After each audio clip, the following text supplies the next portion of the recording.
Good morning, ladies and gentlemen. All between Fred, my brother. How you doing? I'm doing great, V. How are you? And how's everybody out there in our listening and viewing audience? Hopefully everything's going well. And just Hopefully remember to go everything's check good. out creativitytalking.com, and you can see my art up there. And you got like someone who might look like a Dutch guitar player and some weird stuff, and someone who might resemble the Dark Prince. All purchases, of course, go to help support the show. Anyway, moving on. Now that we've done our housekeeping, Fred, you want to do the intro? Yes, sir, Vince. Tonight we have Rick Hughes on, the lead singer of the Canadian heavy metal band Sword and Saints and Sinners, two very underrated bands. Rick is back with the new solo album Redemption, and it's loaded with some music royalty. We're going to get into all that. We're going to talk about his early work, and we're going to do a video reaction with Rick from the single off the Redemption album, a cover of The Who's The Real Me. So let's please welcome to the Metal Desk, Rick Hughes. Rick, how are you? Hi, Rick. I'm fine. I'm really happy to be with you guys today. Great to see you. Rick coming to us from Quebec, Canada, eh? So we're glad to have him from up north. And Rick, we appreciate you taking some time out of your busy schedule. I know you're a busy guy. And we're going to talk about your new solo album, Redemption, which is scheduled for release this October 24th on Deco Entertainment. It has the Who's cover of The Real Me featuring Rudy Sarzo, Brad Gillis, and Tommy Aldridge, of course, the band that was on Ozzy's Speak of the Devil tour. That alone should dominate this interview, but also contributing on Redemption are musical icons Robbie Krieger from The Doors, vocalist Lee Aaron, vocalist Amy Keys, who worked with Ringo, Phil Collins, Sting, Stevie Wonder, and Toto. Your sister Lulu is on there as well, and a hotshot young Canadian guitarist, Jacob D. Rads, who we're going to talk about later. You spared no expense either in getting producer John Webster on board, who's worked with AC/DC, Motley Crue, and Aerosmith, to name a few. The album consists of 7 songs in English, 2 in French, and 1 bilingual. We have to talk about your other band, Sword and Saints and Sinners, of course. So, Rick, the question is, where do we start? And I think since we're going to do a reaction video with you a little bit later on The Real Me, let's start there. Why a Who song? And how did you get Sarzo, Gillies, and Aldridge together for that song? Well, I have to thank my lucky star first, because luck goes a long way, man, in life. When you believe in luck, it goes a long way. Well, it's not only luck, of course. It started with a conversation I had with my manager, and I told him, I says, listen, for the next album, I want outside writers. I want people to write songs that I cannot write. It cannot come from me. So from someone. He says, well, okay. So back in the Saints and Sinners days, I had a friend of mine on keyboard from a guy from San Francisco, Jesse Bradman. He's a close friend with Brad Gillis. So we asked Jesse if he had any songs to suggest, and he sent me some songs that he had co-written with Brad. So that's how it all started. So from then on, I chose a couple of songs that I really, really liked. And when it was time to record The Real Me, John Webster had the great idea to ask Brad Gillis to be on it. So from then on, Brad, I think it's Brad that first came out with the idea of reuniting the 3 guys together, because they hadn't played on a project together since Ozzy. So that's like 36 years ago. Yeah, it's so amazing. That's how. Yeah, it's Brad amazing. Gillis, man. Brad Gillis and John Webster. Those are the architect of The Real Me. Brad Gillis, he's kind of always an amazing player. Fantastic, incredible leads, very melodic. But he kind of got kind of the fallout for Randy Rhoads dying in a weird way. And I always thought that was unfair, because he's a blazing player. You know, he's incredibly talented. So I always felt weird that and hopefully that's gone now. You know what I mean? Yeah. But yeah, when I first saw your video pop up, I'm like, what? How in the world, like, to get those guys, you know? And it was even more brilliant to do a Who song because you didn't have the pressure of, oh, what's that going to sound like if all the guys are, you know what I mean? Like, so it took that pressure off as well. And who doesn't like the Who? And Exactly. vocal abilities have always been amazing. So, I mean, Well, why wouldn't thank it be you. great? And, you know, I've bumped into a few people walking up and talking about this video. And in today's age, when you walk up randomly for someone, you know, that's pretty cool. And to hear it multiple times, people talking about it, I was like, That's okay, amazing.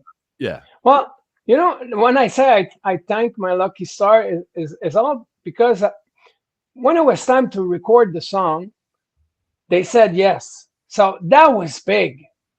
yeah, But when it was time to do a video, that was even bigger because, like you're just met, thanks for telling me that, because I kept explaining to my manager and my producer because I was really happy when they said yeah. I said yeah, because if you do a video, then you don't have to explain. It's there. People will explain for you.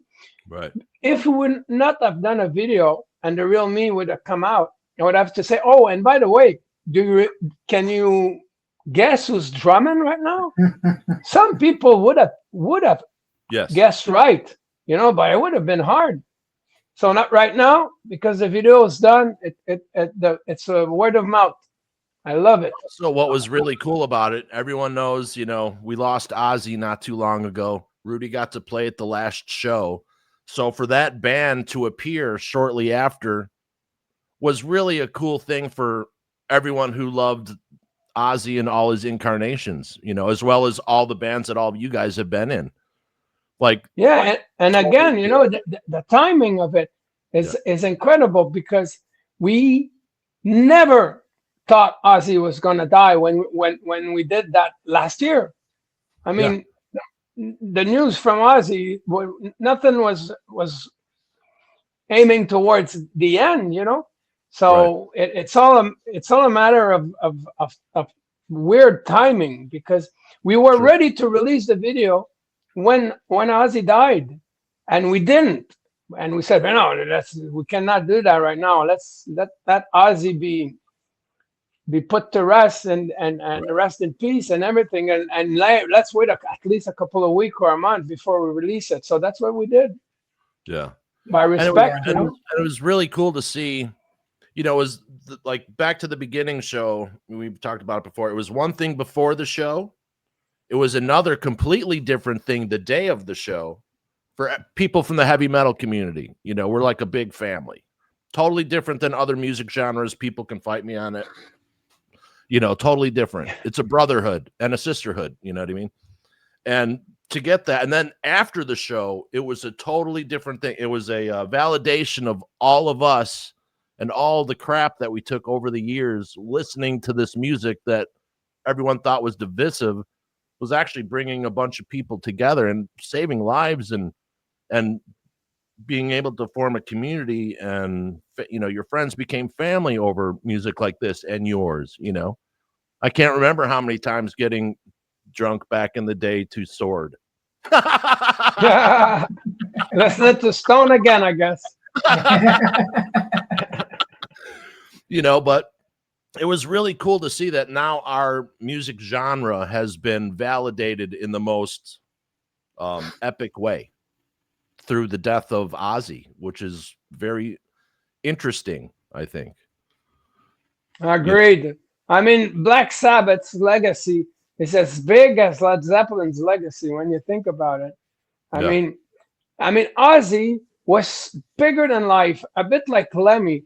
So people kind of forgot that he had an amazing voice. Ozzy Osbourne was a very, very good singer. He was like one in a couple of million melodists.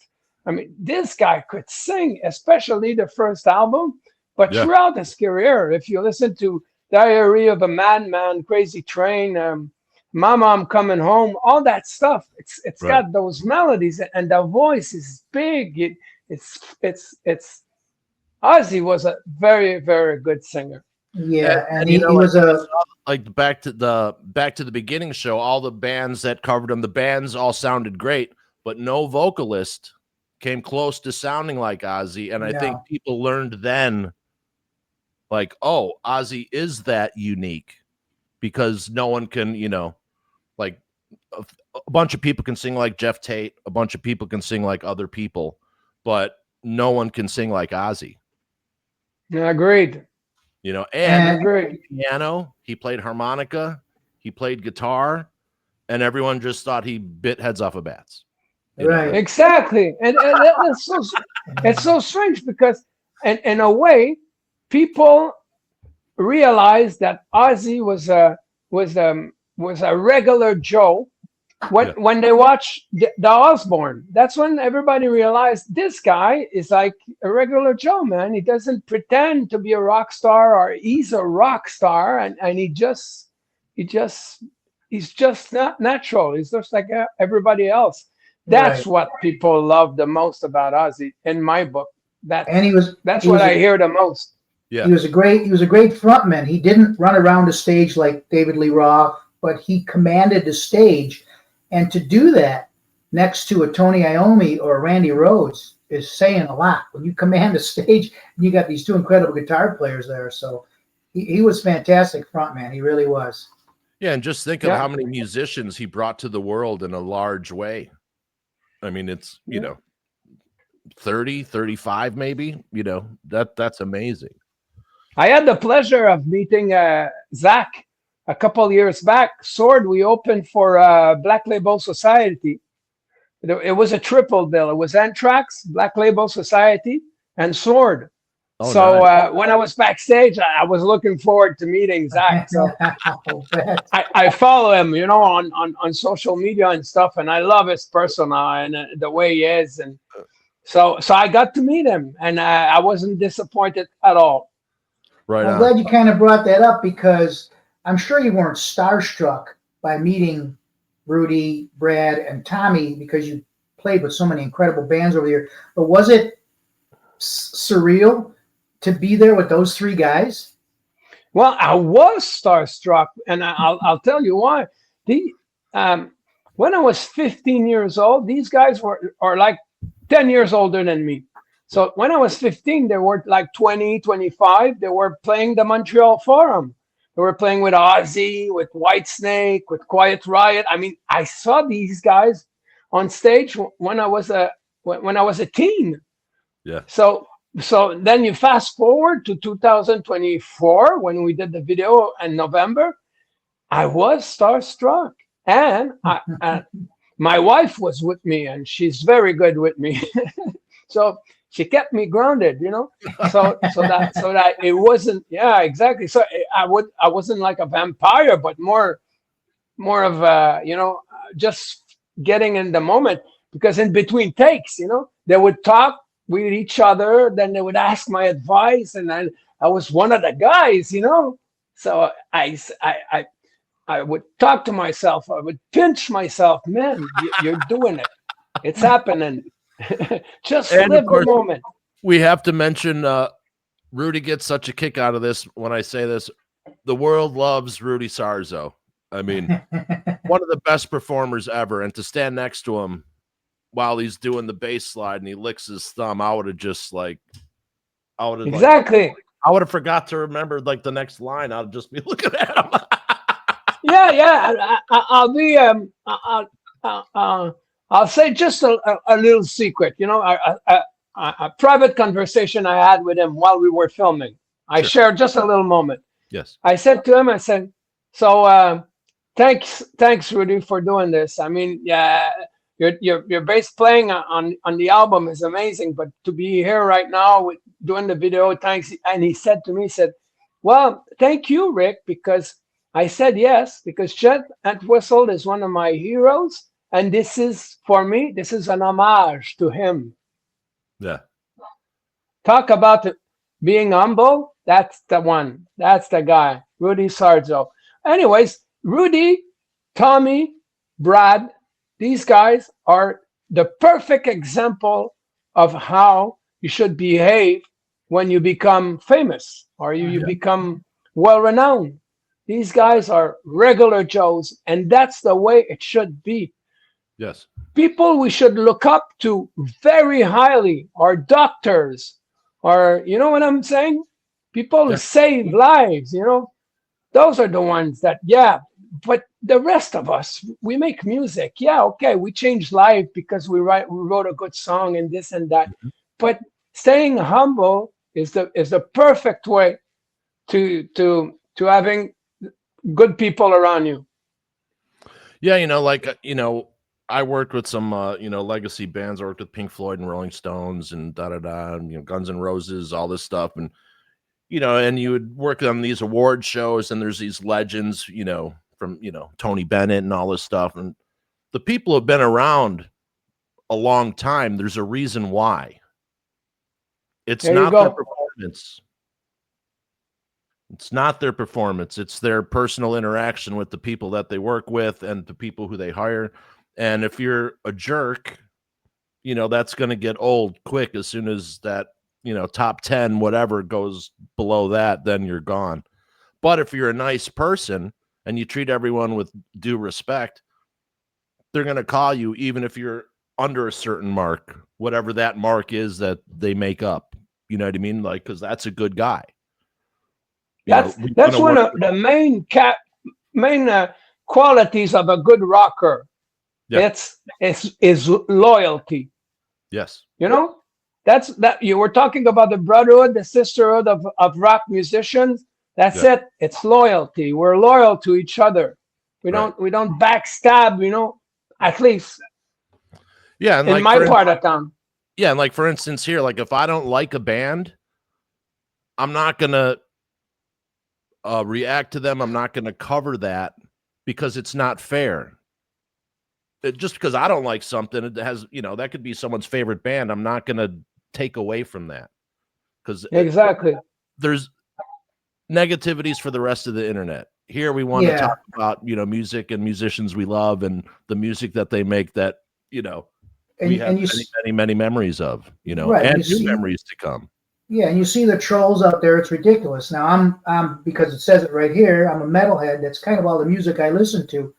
I don't like Taylor Swift, but I'm not going to knock her or ridicule her because I don't like her music. She's obviously got incredible talent and is loved by billions. So why would I knock that? She's not going to be on my playlist. Yeah. So and just a lot can't of knock her for that. A lot of people also don't understand if there's an artist, doesn't matter what genre, if they're selling 1 million albums, that's great for the music business. Exactly. Period. Exactly. So it doesn't, so I've never understood that whole thing of, like there's this one artist I know, I won't name him, but he constantly goes on and bashes Taylor Swift. I'm like, dude, you're working with the people that you're working with possibly because she sold all those albums. There you go. There you go. One thing's for sure is that karma is real. Yeah. Karma is real. You bring upon yourself what you give to others. So Absolutely. I don't know the person you're talking about, but I'm going to wish him well because for me, the way that's what my mom taught me, to be nice. That's it. Be nice to people. And if somebody's not nice to you, ignore them. That's the way I went through life. Easiest way. And the old saying is the people you meet on the way up are the same people you're going to meet on the way down. So absolutely. Be nice to everybody. All the time. Yeah. Yeah. So Rick, Redemption it's more of a rock album than I would say Sword or Saints and Sinners. So I would consider more mainstream.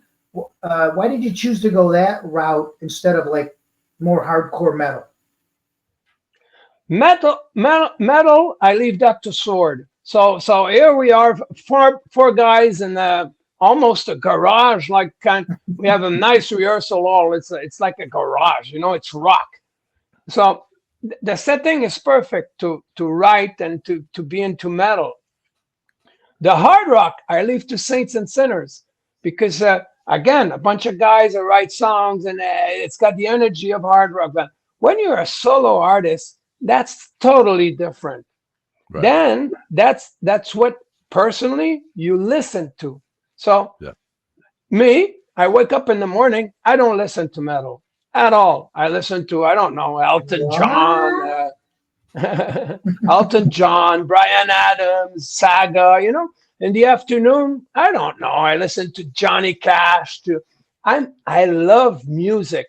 To me, rock music is a genre that has so much color to it. You got blues, you got heavy blues, you got rock, hard rock, metal. You got all those. So that's what I tried to do with this album. I tried to cover all the genre, not all the genre, but many of the genre. Because if you listen to a song like Shake My Soul, that's almost hard rock, you know? But that's most hard rock that's going to be on the album, because I just want one hard rock. I wanted to touch like I said, rock music is not just one sound, it's a lot of sound. Absolutely. Yeah. So in your songwriting process, and speaking of the other bands, Sword being a really heavy band, by the way, when you write between Sword and then your solo projects, do you write differently? When you're writing for your solo project, do you write for you? And when you're writing for Sword, you write for the band? Do you have a different process in writing for the band and the solo projects? Well, it changes as you get older. Because when I was young with Sword, I would write the lyrics alone in my room, you know, and when I was doing my stuff, the guys would work on the music, I'd work on the lyrics and put it together. Saints and Sinners, about the same thing. Strangely, when it was time to do a solo album, I went to other songwriters than myself. I could have picked up my guitar and write a couple of songs and put it on the album. I said to my manager, I says, no, let's not do that. Let's think outside the box. Let's go towards people that are going to write songs for me that I would not have been able to write myself, because obviously I don't have the same brain, you know? But I think it's great the way that you phrased that earlier. You said, for songs I can't write. That's the best answer I've ever heard of why people go to outside writers. That is because it makes sense. Yeah, you can't write that because you didn't have their life experience or whatever, but doesn't mean you can't deliver and tell the story. Exactly. I got many idols. Some of them never wrote a song in their life, but they're big names. Even me today, these days I'm rehearsing with Sword because we're doing a show on the 18th of October. We don't do a lot of shows, so when we do shows, we have to go back to the garage and when I revisit the first album, the second album, and I become a performer, it's like it's not me that wrote it because it's been so long ago. I have to reshape the song, re-sing it in a fashion that I am today, you know, because back then I was 20, now I'm 60. I cannot sing the song the same way, you know. It sounds the same, but it's not. Every night it's different. So it's the same when somebody writes a song for you. You take the song and you make it yours, even if you didn't write it. So, you're talking about Elton John earlier. One of my favorite albums of all time, Captain Fantastic and the Brown Dirt Cowboy, just turned 50. I was listening to that this morning with my brother. We were going to the garage. The reason why I became an artist is probably because of that album cover. It used to, I was mesmerized. What an album. Oh, absolutely. Elton John, unbelievable. I mean, that and Bernie Taupin, like I said, like Elton John never wrote a lyric. And this is rock. This is rock music. I mean, you know, Saturday Night's All Right for Fighting, name it. There's a lot of songs. But these are my idols, you know, the Beatles. You see, the Beatles started with I Wanna Hold Your Hand, and then they finished with Paul McCartney was 26 years old when he wrote Let It Be. Imagine that. I mean, if you just think about the lyrics, how mature they are. Right. I mean, he was 26 years old. These guys were really brilliant. So that's it. You know, I love heavy metal. I love what I did back then when I sang metal, because it was the flavor of the month, the day, the year, you know, back in early, the end of the 80s, you know, there was good metal. There was Maiden, Priest, you know, they were all out there. Purple came back, and the sound was fresh. It was nice. So I did metal because of that. But when the 90s came around, then I did Saints and Sinners. I mellowed a bit. And then I kept on mellowing because, like I said, my favorite artist in the world right now is Johnny Cash. I mean, it's far away from heavy metal right now. I worked on Johnny Cash American. That's my favorite album, the Rick Rubin American Recordings. Man, the 5 album it's constantly playing in my car, or if I got the call to, I was a special effects guy and doing tour consulting, but I wanted to get into the camera department. Got a call, boom, hey, I'm like, man, I just worked 42 days straight, and I was always doing favors for this guy, you know. I'm like, I'm gonna have to. He goes, hold on. He goes, Johnny Cash playing by himself at the Viper Room. I'm like, dude, you don't even have to pay me. What time's call time? Like, you know what I mean? By himself. First time he had played by himself, Rick, in 27 years without a band in front of an audience. So he did things from the Sun Sessions that he did with Elvis and Orbison and Jerry Lee. All this stuff. Nicest guy. June was just like, you know, they were both just like you saw him on television. Very humble and grateful. And that's probably the coolest show I have ever worked, because it was so intimate, and I got to light him for the back cover and all that stuff. And I'm in 3 of the videos, which is like my little, you know, look, I'm somewhere.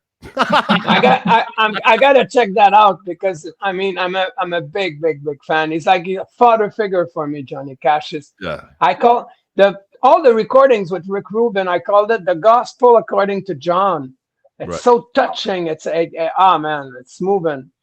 And one of the record, he's alone with a guitar. Yeah. The whole record is John's voice and one guitar, and that's it, man. Delia. Oh, Delia. Oh, Delia. The beast in me. Huh? Oh, my God. The beast in me. You know, I'm so glad that Rick Rubin convinced Johnny, because Johnny at that time was kind of down on himself, and he thought that he would be forgotten. He was not signed to a record label, which is insane. I mean, how many albums did he put out? 45 before then? You know what I mean? It's not like he was an unknown quantity. But when Rick Rubin said, hey, man, and then I thought it was going to be 1 album. Then it turned into 4. I mean, what a gift. Otherwise, absolutely. I agree. I tell you, that was my favorite album to listen to. Yeah. Of all the record, if I'd be stranded on an island, I'd go, okay, give me the American recordings. I'll be fine. Right. and the respect that it brought him, and he got to see that respect. It's kind of like what happened with Ozzy, but in a prolonged space. It changed everything.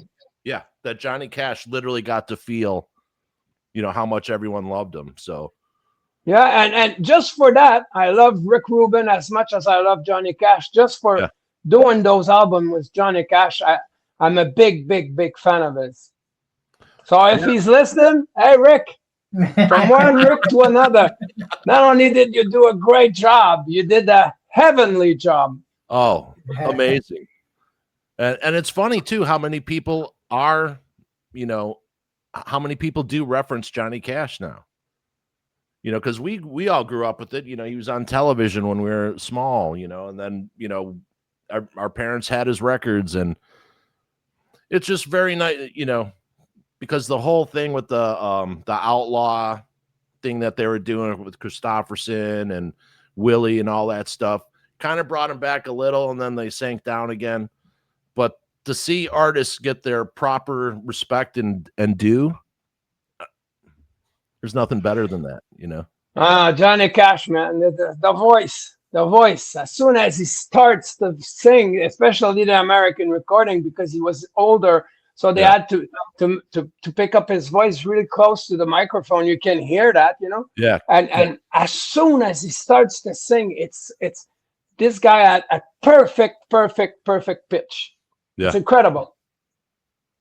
Yeah, he was amazing. And Yeah. you know, we were talking earlier about loyalty, you know what I mean? And how important that is. When I was raising you know, when the kids were small, when the boys were small, I didn't have rules. I had words. Trust, respect, royalty. Truth, respect, royalty. All Exactly. you need. Without truth, you don't get any respect. Without respect, you'll never have loyalty, and that applies to everything. Yeah, and by the way, when you show your artwork at the beginning of the show, I thought it was beautiful, very stylish, and it shows just in your handwriting. Oh wow, that's beautiful, man. The lines and everything. It's negative space, yeah. And maybe That's a little marijuana awesome. consumption. I got to be honest, but you know, That's But beautiful. Thank Keep you. doing it. Thank you. I appreciate it. All right. So how did Sword come about? Friends, teens. We were teen. My brother is on drum, Dan Hughes. We're still together. Like I said, I was with him this morning to go to the garage. When we were kids, we lost our father very young, at a young age. And he was a musician. He was a guitar player. My mom was singing, Johnny Cash. My mom would sing in the band. He was the lead singer, but she would sing in the band.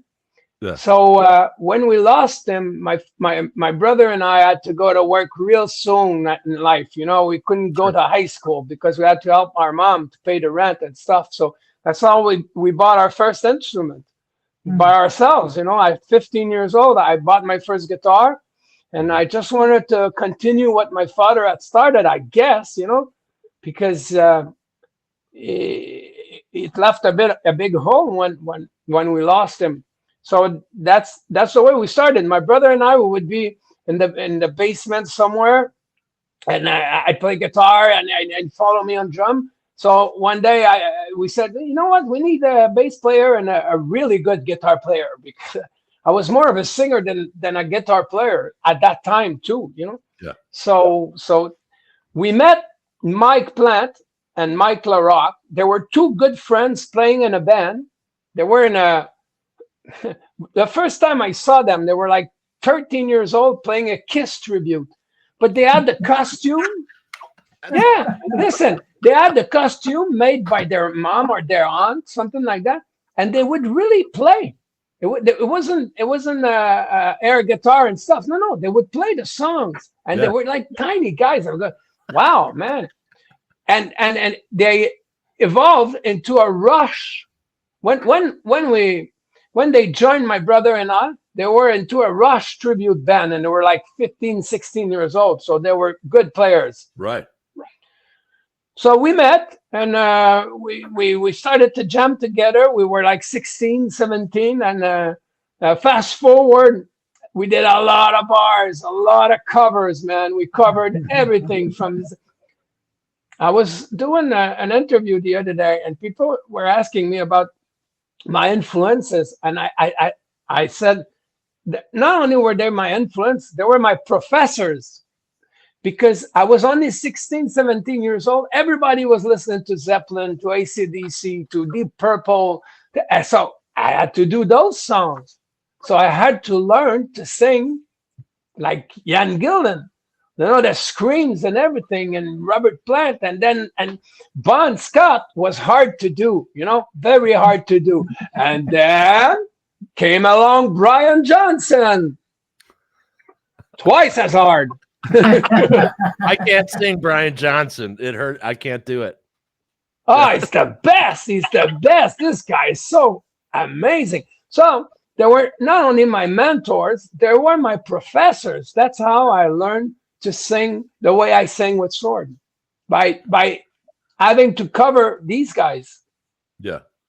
And Ian just turned 80, and he's still out there touring, killing it, you know. He's such a great singer, lyricist, and everything. All the Deep Purple songs, big songs. Yeah, and I think Purple is very.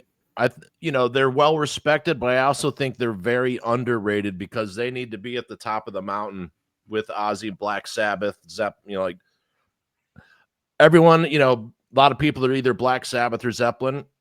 I was Deep Purple. That was the band that did it, and that's what because of my older siblings and stuff.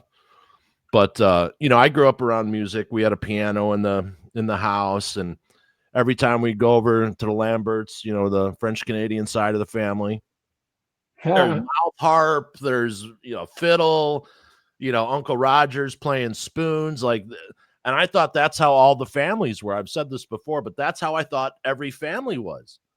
So when I'd go to my friend's house and they're like, "Hey, you want to go to my family?" "Yeah, I'll go." And I'll be like, "Where's the music?" But Vince got a good point, because that's a lot of family were like that, because we had to entertain ourselves back then. Yeah. It's not everybody that had the state-of-the-art new stereo player and the new vinyls that just came out and the big TV. No, a lot of people didn't have that, but they had accordions, pianos, they had some guitars. So people had to come kind of learn it. So when, after a couple of drinks, people will get a looser and go, "Okay, let's try something. And you grew up, Rick, in a pretty musical. I mean, I saw an interview with you, and you said your mom loved Elvis, so that was probably a natural progression for you to music if you're listening to Elvis all day. Absolutely, and what it did to me is that I love Elvis too, because Elvis was the guy that my mom would be happy when she would listen to Elvis. So when my mom was happy, I was happy, So I kind of make the connection, and then, of course, he's the king of rock and roll. What's not to like, anyways? I can tell you, I was sitting in the passenger seat of my mom's car, had a white interior. We were at the drive-thru of First National Bank in Downers Grove, Illinois, with my windbreaker on and my Elvis pin, and the news came over the radio that the king had died.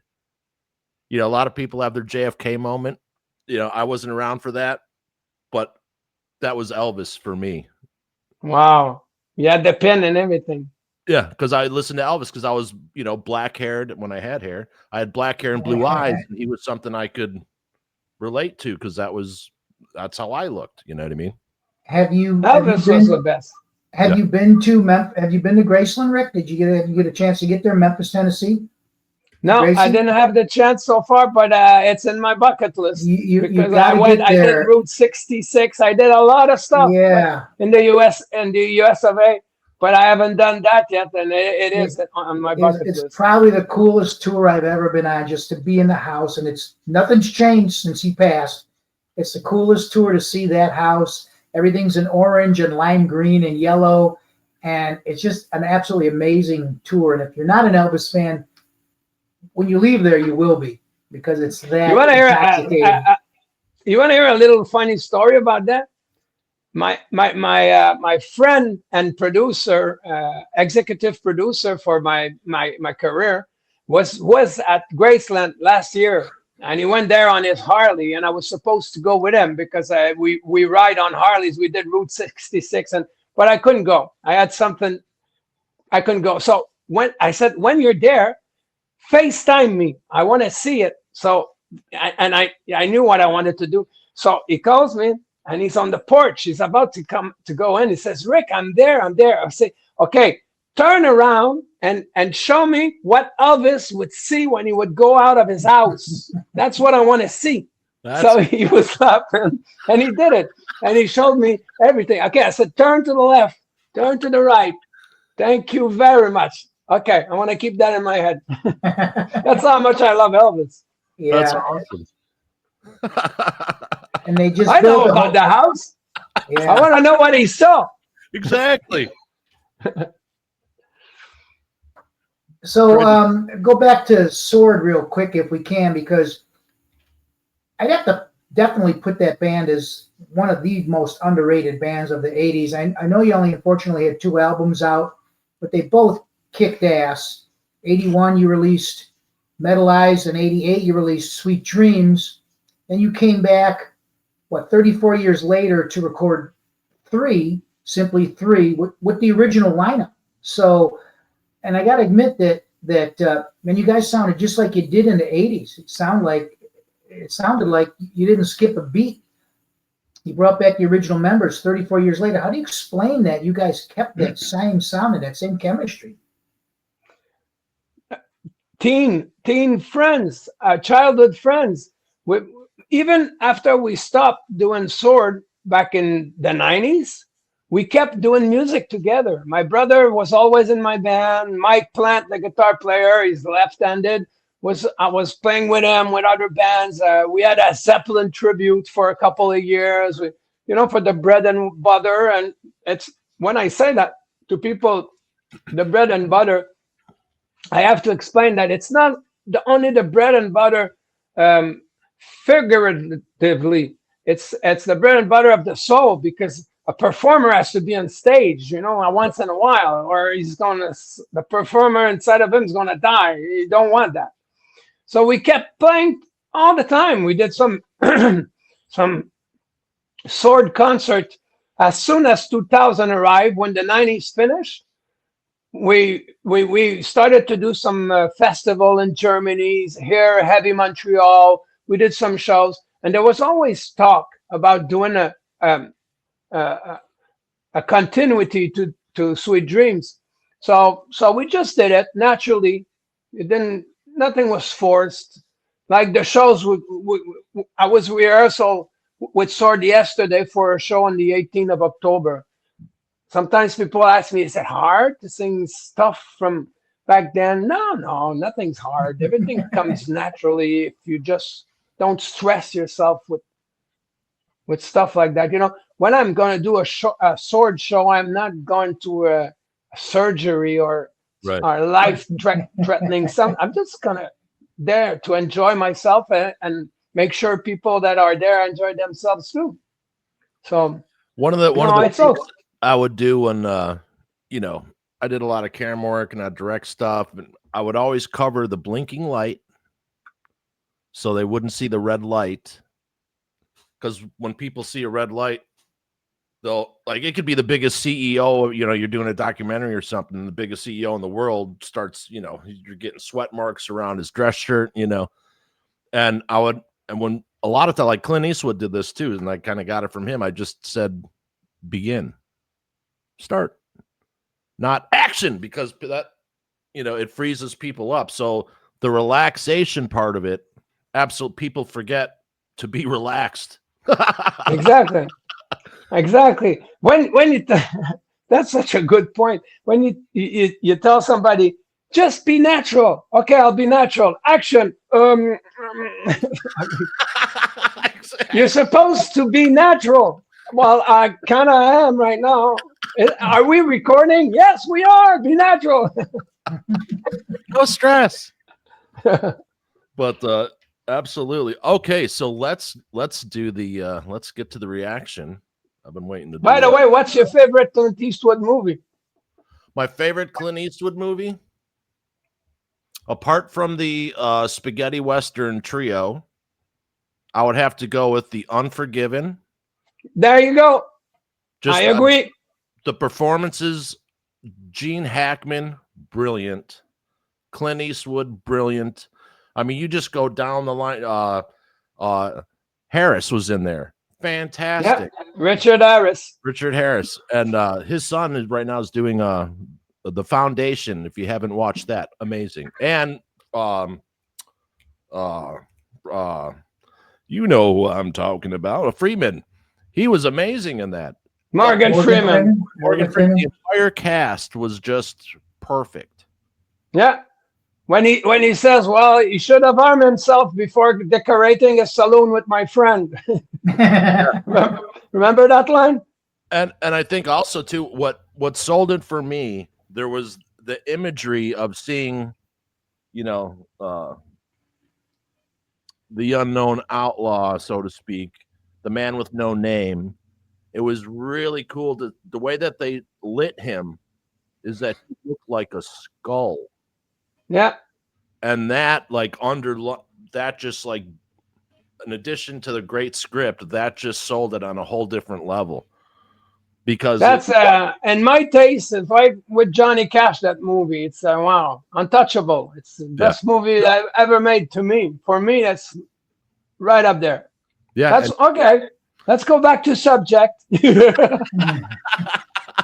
You mentioned Clint Eastwood. I had to put Unforgiven somewhere, man. What a movie. Get off my lawn. And mine was Feel Lucky Punk.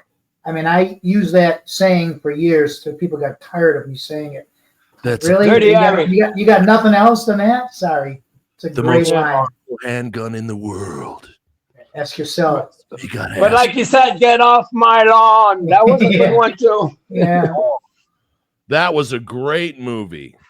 That was a comeback. Oh, that was a great Don't forget, he just done $1 Million Baby. Right. I mean, this guy is Clint Eastwood. Come on. He's as big as Johnny Cash, this guy. What an artist. Yeah, and he'd do a movie one a year. He's 94 right now. And he plays in it. He directs it. Come on. He doesn't go. He shoots 8-hour days, always under budget, always on time. Incredible. And, you don't need to shoot 16 hours. You don't. But yeah. Fred, you got anything else to say before we get to the reaction? No, I had a couple more, but I think we should get to the video because I know we're going to have some great comments about this and some insights. Absolutely. Thanks, Fred, for your patience. I am glad. I did want to say I am glad you guys filmed the video like you did as the concert type, and as opposed to making it kind of a movie type of thing. Because just to see the four of you up there acting like that as a band brought back some incredible memories, and I love to see all four of you guys interact like you did. Absolutely. All right. It was an amazing day, the day we shot that. Oh, man. Yeah. Yeah. All right. I was walking on cloud number 9. All right. We're going to do in-episode tunage, and we will roll that right now. All right. Here we go. We're doing the Real Me reaction with Rick Hughes. And he's going to tell us all about the shooting of the video and the recording of the song and how cool it was for him. So, Rick, sir, welcome to Tunage, and thank you for doing this reaction with us. As soon as I can find the right button, there we go. There you go. All right. My pleasure. So, when I first saw this video out on YouTube, I lost my mind. Because I just out of the corner of my eye, I'm doing 16 different things, and I see, Rick Hughes, Aldridge. I'm like, what? I saw, what I mean? And then I saw Rudy Starr. I'm like, no way. So usually I don't listen to songs before we react to them. So I have to be honest. I've listened to this about 12 times. And when I saw the video and I sent it to Vince, I didn't realize he had seen it already. I was like, "You check this video out? Do you want to?" And he goes, "Yes." I go, "You want me to finish the question?" He goes, "No, get him on for an interview." Yes, sir. Yes, sir. Absolutely, man. What a great story. I mean, just, having recently lost, Ozzy Osbourne, of course, the band backing you up on this track also backed up Ozzy. So could you give a little quick insight on how that all started? With Brad Gillis? Yeah, with Brad Gillis. We first contacted Brad Gillis for some songs. And then when it was time to record the Real Me, we came up with the idea to ask Brad to play on the Real Me. And I think he came up with the idea of reuniting Tommy and Rudy for the song. And so he helped us a lot to make the connection. And I have to say, no one hits the skins like Tommy Aldridge. It's every time I would go to see shows, I wouldn't care about anyone else. I would just focus because he's so interesting to watch when he plays. And when he commands the song, he's like when he was in White Snake. I mean, the song would sound twice as good as on the record when he was doing the drums. And man, he's a power hitter. He's a knock to pussy, man. Yeah. He's an octopus. He's like this and like, wow. If he's doing a 90-minute show, just for shits and giggles, if he's doing a 90-minute show, he will warm up and do the entire set list before he plays live. And he's 73 years old. Unbelievable. I mean, Rudy Sarzo, another great talent. Brad Gillis, another great talent. So it must have felt so like you arrived 30 years ago, way back in the day, but to be able to play with those legendary performers, I mean, it had to make your heart skip a beat a little bit, Oh, it's the strangest thing. It's hard to explain. There's a song called "The Impossible Dream." The impossible dream, to dream the impossible dream. I remember when we started to talk about the possibility to reunite those three. Just talk about it and go, wouldn't that be great? Oh my goodness. And then you're not in studio, you're doing the video. So they accepted to do the song, and now they accept to do the video. You go, wow, man, the impossible dream, to dream the impossible dream. Absolutely. Oh, yeah. And I'll bet you, Rick, we talk about the talent around you, those three guys. I guarantee you, those three guys looked at you and said, you are doing Roger Daltrey proud, dude. Well, one thing's for sure is that before they said yes to playing on my album, I'm pretty sure they kind of checked me out before saying yes. You don't want to hook your wagon to a loose cannon, You can be a great singer and be a loose cannon at the same time. Yeah. And just so people know who didn't watch the interview that we did with Rick, the hour-long video interview here, this was recorded in November of 24, the music video. So this wasn't done post Ozzy's passing, and they actually delayed the video to give Ozzy some space and his fans to grieve. But what a great gift to everyone who is still grieving. They got to see a little part of Ozzy and you representing those guys and bringing them to us. That's awesome. And when I said my professors were Gillen, Plant, I forgot to mention Ozzy and Dio. I mean, these guys were my idols, big time. Yeah. They're both gone. Yeah, we just had David Feinstein on from Elf, Ronnie's cousin, and we got to hear some great. I mean, Jason, who's my other co-host, he recorded Black Sabbath live with Ronnie James Dio, and that's another performer you only hear good things about when being spoken about. Ronnie was always nice to me. He was nice to the opening acts. He gave people space. What do you need? He was there and he supported like a mentor should, Exactly. Yeah, you're right about that. There's only good thing. I met Dio once. I was at NAMM in '93, and he was doing a conference at 9 a.m. So it's that back then you had to go rely on wake-up calls. So I was a wake-up call, the alarm clock, everything ready for 8 o'clock. I had to go there. So I went at 9 a.m, and Dio was talking in front of a large crowd. I waited until everybody had left. I waited till he signed everything I said, and then when everybody had left, I was alone with him. I spoke with him for a good 10 minutes. And exactly like you said, it was very, very gentle, very nice. One of the first, when I moved out to LA, I spent about 10 years there. And of course I had to go to the Rainbow. I just wanted to see the poker machine that Lemmy played on, And so I was, whatever, it was in between gigs. So, doing commercials or movies or TV, you got a couple of days and I'll just pop in because I haven't been to the Rainbow yet. I've been to everything else, but I haven't been to the Rainbow yet.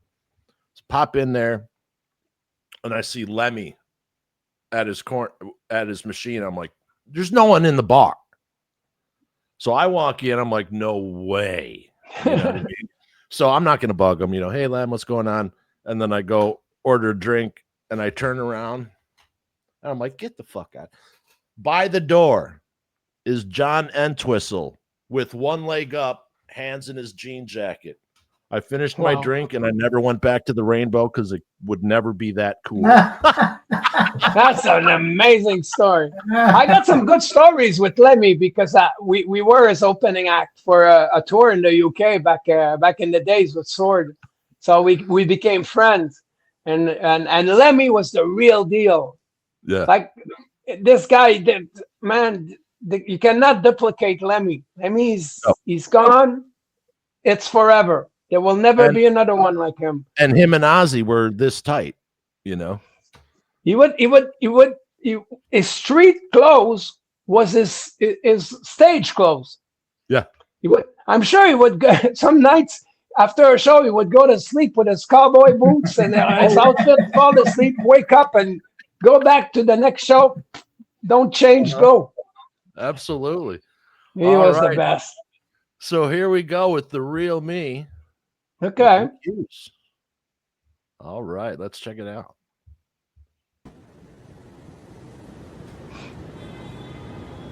Also, this is in a 360 green screen, right? Yeah, the state-of-the-art technology in Burbank, near Hollywood. And it's got the ceiling as well. Come again?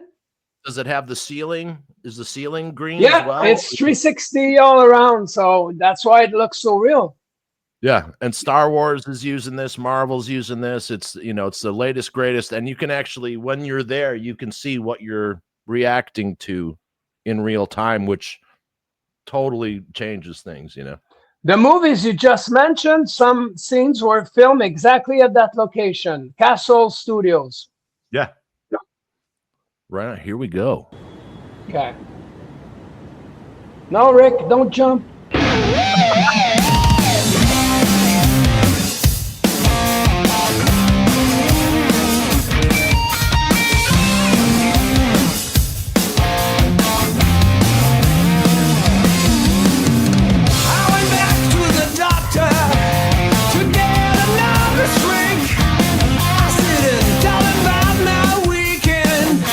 What I love about this, man, is you can totally see the joy emanating from your soul.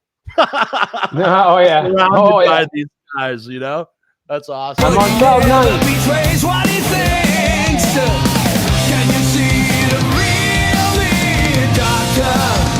Doctor, can you see the real me, doctor? Oh, doctor.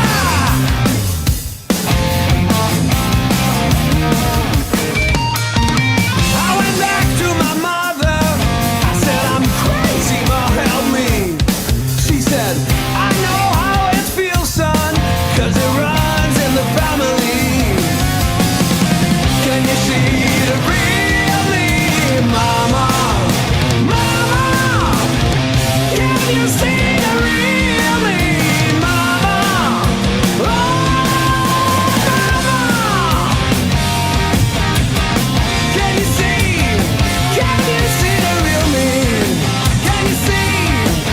Now, did you happen to catch any glances between those three gentlemen while you were doing this? Like, Oh yeah.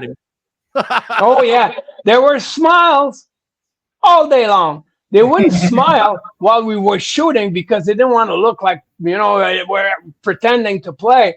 But they would, in between takes, we talk. Everybody would laugh, and we go, "Okay, ready?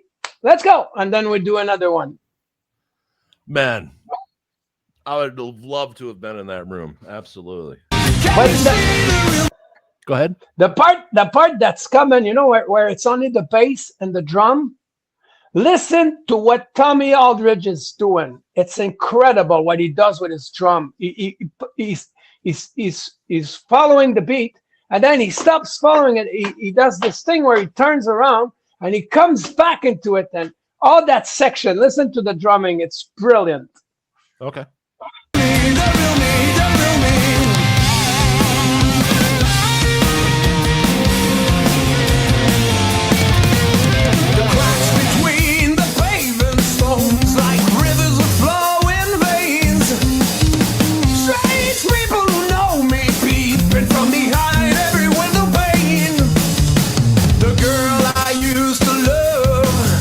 Lives in this yellow house. Yes.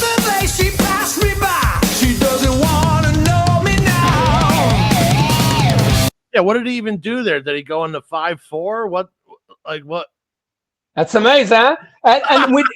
And we haven't talked about Rudy's thing that he's doing, it's only a voice, a drum, and a bass. And man, Rudy has always been one of my favorite players. I don't know how many times I've seen him live. Always delivers. I mean, he's a feast to the eyes when he's on stage. Ultimately tasteful. Talented. Yeah. Very tasteful. He doesn't overplay or underplay. He plays the part all the time. Yeah. And one of the most respected musicians in the business, I think. I agree. Yeah. Can you see the real me? Can you see the real me? Can ya? Oh, yeah.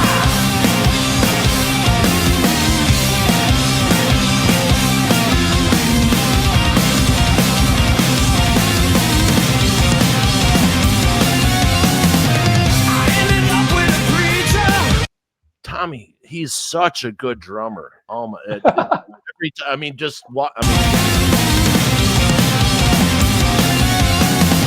I ended up with a preacher, a full of blessed hate.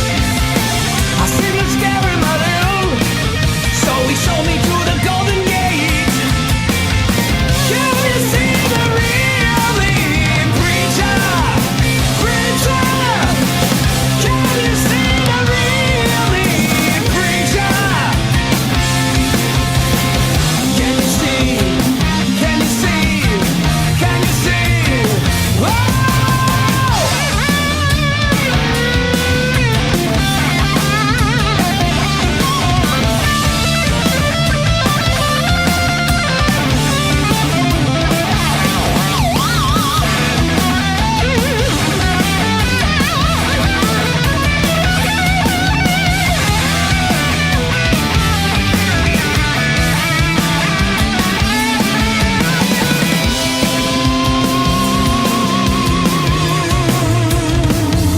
Ah, come on. That was amazing. he's so The guitar's underrated. on fire. Unbelievable, man. This guitar is on fire. Can you see? Can you see? Can you see? Whoa! Can you see? You know, and I bet you when Roger Daltrey watched this, he was smiling the whole way through. I hope so. A major compliment to you, sir. Ah, thank you. Can you see the real me, doctor? Can you see the real me, mama? Mama, can you see the real me, mama? Can you see the real me?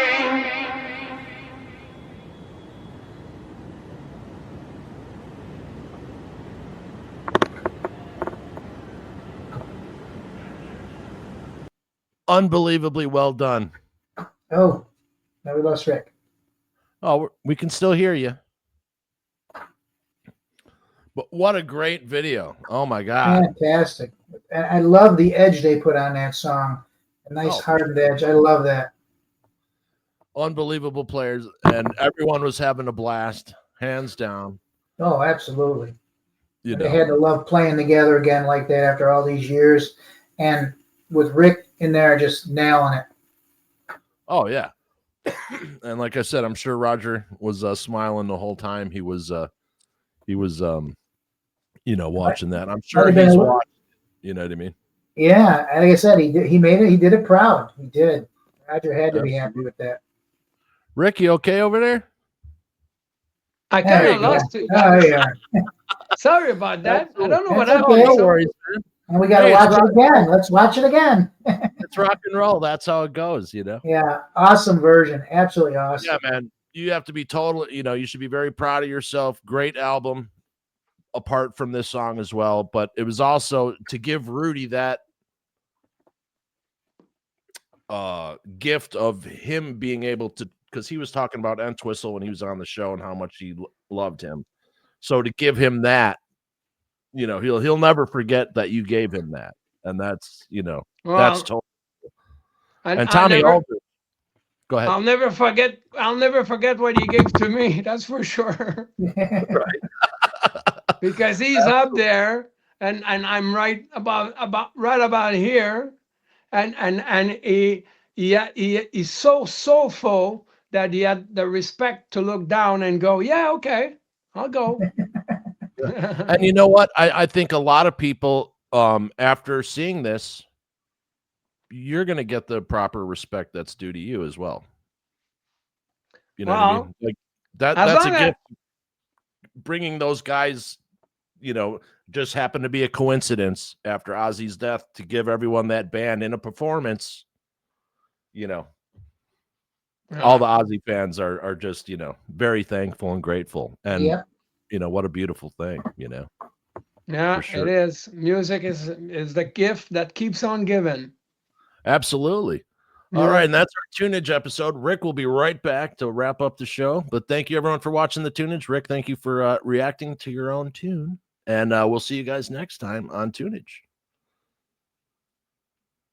All right. So. What? We're back live? Yeah. We cut this out and the reaction, and we release it as a separate thing so more people watch who don't want to watch the interview. I usually put my phone on the plane so I don't get, and I forgot to do it. So it was my sister calling me. So I lost connection because the telephone was interfering. That's all right. So I just went, matter of fact, I just went with two of my sisters to see David Lee Roth do the Van Halen celebration thing. And so I'm doing all these like videos, to post on the, social media for the channel and all that. And, horns up is our thing. And so I do a horns up, and my sister does because she doesn't, she's 60, and then she looked at her hand like it was broken. So the trident is now a show thing as well. So shout out to my sister Jill for the trident. But it's funny. Yeah, it's always great when you can blame a sibling. Vince, it's funny that you're telling that story, because I was telling you I could tell you some Lemmy story, very funny. Okay, Yeah. I'll tell you one right now. Absolutely. So we start the tour. We open for Motorhead, and at the end of the show, I'm a big Ozzy fan. So I'm going like this to people, So Lemmy comes to me and he goes, Rick, he says, what? He says, stop doing that. I says, why? He says, I'll tell you why. Because here, that is twice that. And it's true. If you really want to insult somebody back in the UK, you go like this. But I did not know. I was so I really laughed on this one. He says, because this is twice that. Right. That's from Lemmy's mouth. Right. And another story, the reason why the middle finger became a thing, because I think it was French archers, they cut off their first fingers, and that was basically telling the English they just held up their middle finger because they didn't have the other one. That's amazing. How the finger thing came invented. The bird. I never knew that. Flipping the bird. And I do have to say, my French relative was the first person to be beheaded by guillotine. That's something. I'm sure for their smart ass mouth. Yeah. Were there Lamberts? Pelletier. But that's a great memory. Yeah, I'm also First Nation Huron from that's what my grandma was, That's cool. It's great, and you don't see it too often anymore that the traditions being passed down, and traditions are kind of being watered out and left to the wayside. And so people out there, start the tradition. If you don't already have it, play music with your family, listen to music, and, because also if you have PTSD, the best thing for that type of stress, it's been proven through studies, is to dance. So Agreed. Keep it moving. Yeah, dance your life away, man. Yeah, absolutely. Don't take life too seriously. Just go about it like it's a gift. Every day is a gift, especially as Yeah. we get older, you know? Yeah. So anyways, life's been good to me. So I'm, you know, just this, you know, what we're talking about, the video and having those guys, having Robbie Krieger playing on my album, Yeah. Amy Oh. Keys. I've got a great Doors story. Okay. Yeah. So I was working on a Tyson chicken commercial. Anyway, I got hurt. I blew up my back, rotated my hip, blew up my knee at the same time, multiple surgeries, ended my special effects career, and then I wound up helping out the disabled community with What the special. happened? So I'm waiting on surgery, and I hear wafting through the window, do do do do do do do do. Yes, do, sir. do. And I'm like, wait a minute. I was trained to be an audio engineer by Eddie Mashal, who won 5 Grammys with the Eagles. He recorded Hotel California. The Eagles. So, you know, Mwah. there's certain things you have innately, but there's certain things you can be trained. So he trained us to have a really good ear if you're already halfway there. And I'm like, there's no way, because only one person can play keyboards like that. Only one. So I hobble out with my cane and I walk the block and a half, right? It's a new Chevy car dealership being opened up, Chevrolet, who's best friends with Ray Manzarek. So I'm sitting there with my free hot dog, my Coke, and I'm watching the Doors minus Jim Morrison, Ray singing, and I'm watching the Doors in the parking lot of a car dealer. That's crazy. That's crazy. That's crazy, man. What a crazy story. But, you know, it's all about, like, if it had been any other thing, I wouldn't have gone down there. But I knew that only one person could play the Moog that way. And the same applies to Robbie Krieger. Yeah, because if he's you amazing. revisit their catalog and you listen to songs, you realize that this guy was such a great guitar player, is such a great, sorry for my, I mean, all his parts are intricate and they I mean, big in the jazz chords. that. Yeah, he's got the jazz man. chords, you know. Exactly. He was probably the most musical guy in the band. That would be my opinion. And then Ray came after him. You know, a real artist. This guy's a real artist. He's still doing it, and he's still searching for the sound, the perfect thing. And wow, I utmost respect for Robbie Krieger, and I thank my lucky star that he's on my album, because I mean, come on, this guy is like bigger than big. Yeah, another legend, and you know, that the Doors have never been not in my playlist. You know, from the time I was probably born, you know what I mean? With all the, you know, older siblings and stuff. But all right, Rick Hughes, Redemption. Go buy physical media.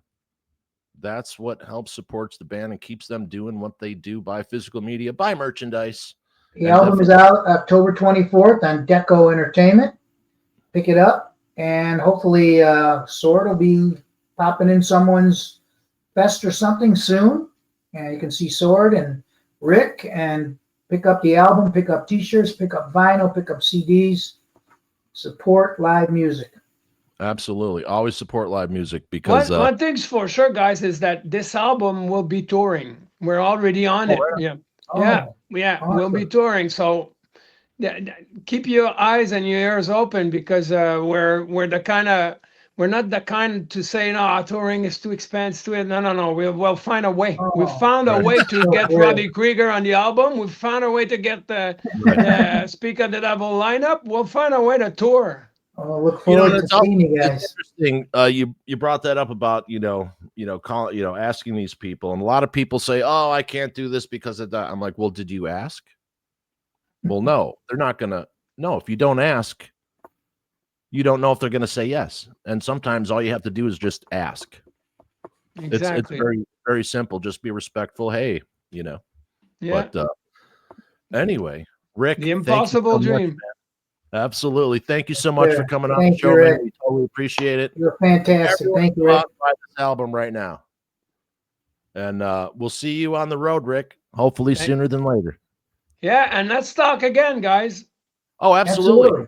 Absolutely. Yeah, once we're like herpes, you can't get rid of us. And if you're looking for some opening acts, let us know, because we interviewed quite a few young bands last year. We'd love to help them get some chance to be on the road. So if you're looking for some great opening acts, let us know. Yeah, the guy who produced your album, Webster, Did the Fred, Rods. who did The we Rods. just? The Rods. Rods. He just did the Rods album. Yeah. Yeah, let's bring John Webster in the conversation before we leave.